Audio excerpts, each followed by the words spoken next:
Here's your Philadelphia sports update. Stats first, context second, covering the latest week across the city. Let's start with the numbers.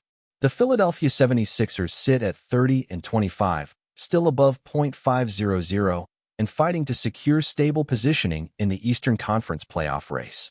Their most recent game was a 117-107 loss to the Atlanta Hawks. Tyrese Maxey led the way with 28 points. Rookie VJ Edgecombe added 20, but defensive breakdowns in the second half allowed Atlanta to pull away late. The Sixers shot efficiently enough to compete, but the issue continues to be closing. When they string together stops, they look like a playoff-caliber team. When defensive rotations slip, especially late in games, the margin disappears. At 30-25, they're in the fight, but execution in crunch time will determine whether this is a secure playoff seed or a play-in grind. Now to the NFL offseason.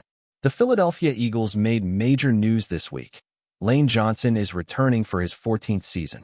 At 35 years old, the six-time Pro Bowler and two-time Super Bowl champion shuts down retirement talk and immediately stabilizes the right side of the offensive line. And here's why that matters. Historically, the Eagles' win percentage dramatically improves when Johnson plays.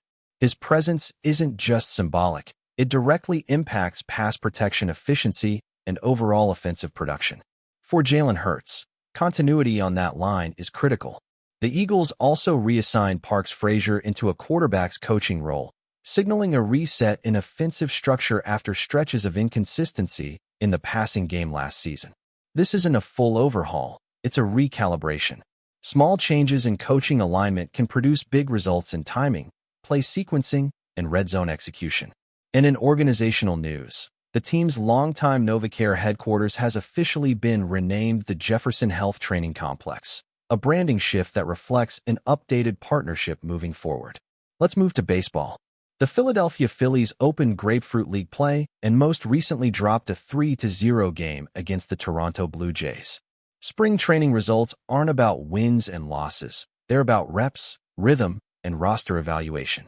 Kyle Schwarber and the veteran core are focusing on timing and durability. Younger players are battling for depth roles. The priority right now is health, mechanics, and lineup flexibility heading into the regular season. Early pitching rotations are also being monitored closely as the Phillies look to maintain last year's competitive foundation. On the ice, the Philadelphia Flyers continue navigating a developmental season.